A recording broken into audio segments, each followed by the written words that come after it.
I'm Cressida and I'm reading How to Train Your Dragon. And I've got up to chapter 9, Fear, Vanity, Revenge and Silly Jokes. March turned into April and April turned into May. After Fireworm's remark about the pathetic bunny rabbit, Toothless never pooed in the kitchen again. So that was good. But Hiccup hadn't made any further progress in training him. It was still raining, but it was a warm rain. The wind was blowing, but it was a less furious wind. It was just about possible to stand upright. The gulls' eggs were hatching on the rocks, and the parent gulls dive-bombed Hiccup and Fishlegs when they came to the long beach to practice. "Kill, Horricow, kill," said Fishlegs to Horricow, who was calmly perched on his shoulder. "You could have that black-backed gull for breakfast. He's about half your size." "Honestly, Hiccup, I give up. I don't know how I'm going to pass the hunting section of this test. Horricow just doesn't have the killer instinct." Look at Horricow, clinging on very tightly indeed to Fishlegs there. "No, not the killer instinct, I don't think. She'd never survive in the wild," said Fishlegs. Hiccup laughed hollowly. "You think you've got problems? Toothless and I are failing right from the beginning. The basic obedience commands, the retrieval, the compulsory exercises, the hunting, the lot." "Can't be that bad," said Fishlegs. "Watch," said Hiccup. The boys moved along the beach a bit, out of the range of the gulls. They started practicing the more basic command of all, go. The dragon was supposed to stand bolt upright on the handler's outstretched arm. The handler would then bark the command as loudly as possible while simultaneously lifting his arm to fling the dragon in the air, like that, like you've seen people who train hawks doing that. The dragon was supposed to soar gracefully into flight when the handler's arm reached its highest point. Horricow yawned, scratched and slowly flapped off, grumbling to herself. Toothless was even less obedient. "Go!" yelled Hiccup. Hiccup flung his arm up. Toothless hung on. "I said go!" Hiccup repeated in frustration, but Toothless would not budge. Do you see Hiccup there is waving up his arm and Toothless not budging? I love his expression. "Why go?" shuddered Toothless, gripping even tighter. "Just go, go, go!" screamed Hiccup, flapping his arm up and down frantically with Toothless hanging on to it for dear life. Toothless stayed. "Toothless," said Hiccup as reasonably he could, "please go. If you don't start going when I tell you to, we're both going to be thrown into exile." But I don't want to go," Toothless pointed out, equally reasonably. Fishlegs watched the whole process in appalled amazement. "You really do have a problem," he said in an awed voice. "Yup," said Hiccup. He finally managed to uncurl Toothless's claws, which had relaxed their grip for a second, and pushed him off. Toothless landed on the sand with a squeal of outrage and immediately attached himself to Hiccup's leg, getting a good grip on the sandals with his talons and wrapping his wings around Hiccup's calf. No, not going," said Toothless stubbornly. "It can't get much worse than this," said Hiccup, "so I'm going to try a new tack." He took out the notebook in which he had been jotting down all he knew about dragons in the hope that it might be useful. It's really good to keep a notebook in the hope that it might be useful. "Dragon motivation," Hiccup read aloud. 1, gratitude. Hiccup sighed. No, he's crossed that one off. You see, no, gratitude doesn't work. "Fear, that works, but I can't do it." Look, let's cross that one off. 3, 4, 5, greed, vanity and revenge. Those are all worth a try. 6, jokes and riddling talk, only if I'm desperate. "This has got to be a first," drawled Fishlegs, "but I'm with Gob of the Belch on this one. Why don't you just yell a bit louder?" Hiccup ignored him.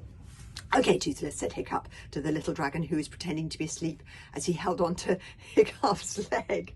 "For every fish you catch me, I will give you 2 more lobsters when you get home." Toothless opened his eyes. Alive?" he said eagerly. "Can Toothless kill them? Please, just this once." Oh, no, Toothless, said Hiccup firmly. I keep on telling you it isn't kind to torture creatures smaller than yourself. Toothless closed his eyes again. You're so boring, he said sulkily. You're such a clever, quick little dragon, Toothless, said Hiccup flatteringly. I bet you could catch more fish than any of the others on Thursday if you wanted to. Toothless opened his eyes to consider the matter. Twice as many, he said modestly, but I don't want to. This is unanswerable. Hiccup crossed vanity off the list. You know that big red fireworm dragon who was so mean to you, said Hiccup. Oh, here's a card about the monstrous nightmare. That's what fireworm is. And all the books have these cards in them that tell you all about the dragons, the facts about the dragons, because I love facts about dragons. And here it tells you the monstrous nightmare is a terrifying domestic dragon, devastating flyers, magnificent hunters, and fearsome fighters. They can be wild and difficult to train. By traditional Viking law, only a chief or the son of a chief can own one, which is why Snotlap was being very naughty in getting one. It's because he thinks he's going to be chief one day. And it tells you all the stats like fear factor 6, attack 7, speed 6, all that sort of thing. So, you know that big red fireworm dragon who was so mean to you, said Hiccup. Toothless spat on the ground in indignation. Said I was a newt with wings. Said I was an incontinent bunny rabbit. Toothless gonna kill her. Toothless gonna scratch her to death. Toothless gonna... Yes, said Hiccup hastily. That fireworm dragon, with her master who looks like a pig, thinks that Fireworm is going to catch more fish than anybody else at the Thursday celebrations. Think how stupid they're going to look if you win the prize for most promising dragon instead of her. Toothless let go of Hiccup's leg. We'll think about that, said Toothless. He waddled off a couple of feet and thought about it. 5 minutes later, he was still thinking. He let out the odd chuckle every now and then. But every time Hiccup said, so how about it then? He just replied, still thinking. Go away. With a sigh, Hiccup put a line through revenge. Okay, said Fishleg, looking over Hiccup's shoulder. You've tried everything else. How about jokes and riddling talk? I assume you were desperate. Toothless, said Hiccup, if you catch me a nice big mackerel, you will be the cleverest, fastest dragon on Berg. And you'll make that fireworm dragon look like an idiot. And you will have all the oysters you can eat when you get home. And I will tell you a really good joke.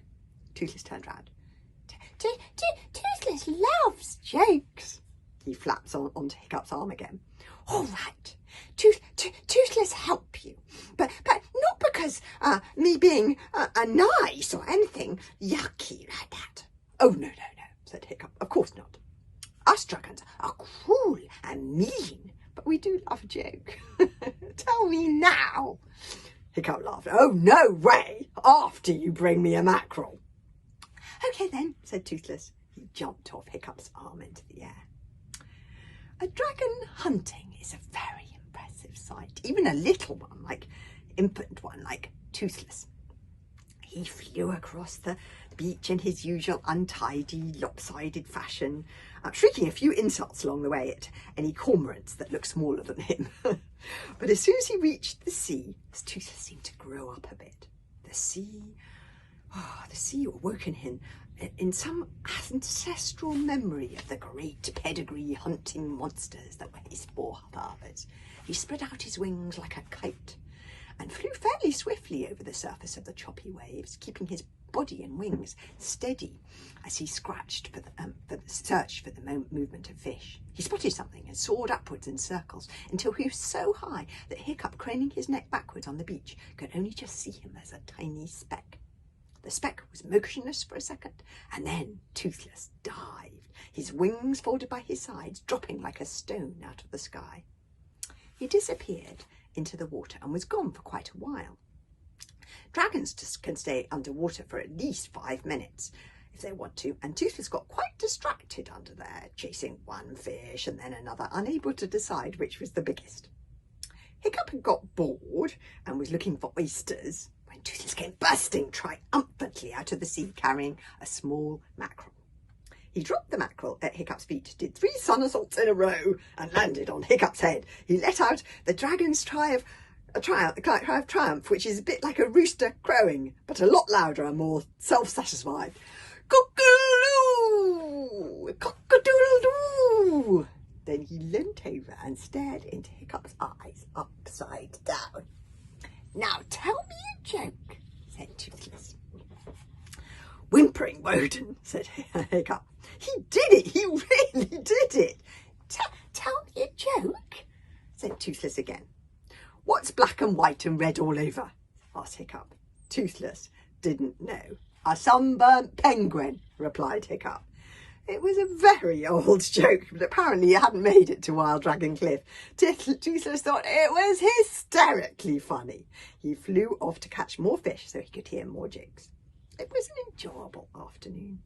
The rain stopped, the sun shone, and Toothless didn't do too badly at all at the hunting. He dropped a few fish and at one point wandered off entirely to chase rabbits on the cliff tops. But he came back when Hiccup called eventually, and by the end of a couple of hours he had caught 6 medium-sized mackerel and a dogfish. All in all, Hiccup was pretty satisfied.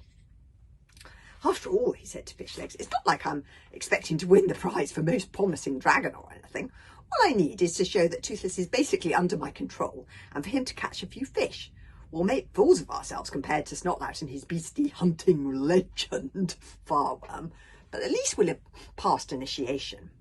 What was more, as Toothless dropped the last mackerel on the heap in front of Hiccup, Fishlegs noticed something sharp and gleaming in the dragon's lower jaw.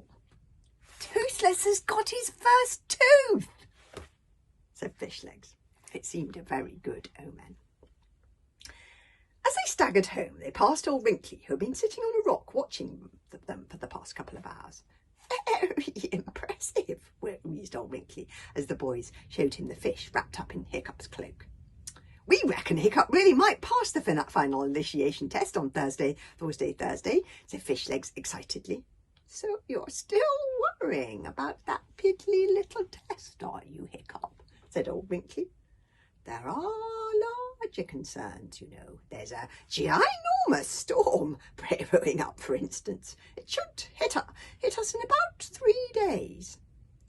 Piddly little test, said Fishlegs indignantly. What do you mean, piddly little test? The Thursday Festival is the biggest event of the year. Everybody who is anybody is going to be there. All the hairy hooligans and the meatheads. Plus, this may not seem important to you, but anybody who fails this piddly little test gets put into exile to get eaten up by cannibals or something equally gruesome. Oh my goodness, being a Viking. I'm going to call myself Hiccup the Useful and his Dragon Toothful, said Hiccup, beaming. I thought of it just now and I'm really pleased with it. It's solid, dependable, not too flash and not too much to live up to. This reptile finally got his act together and caught some fish, said Fishlegs, pointing at Toothless, who's picking his nose with one claw.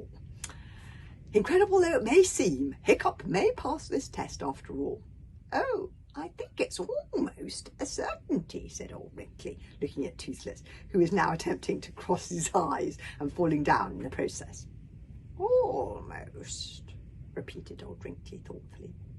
And the boys went home, with Toothless following behind them, whining, Oh, carry me, carry me, it's not fair, my wings ache.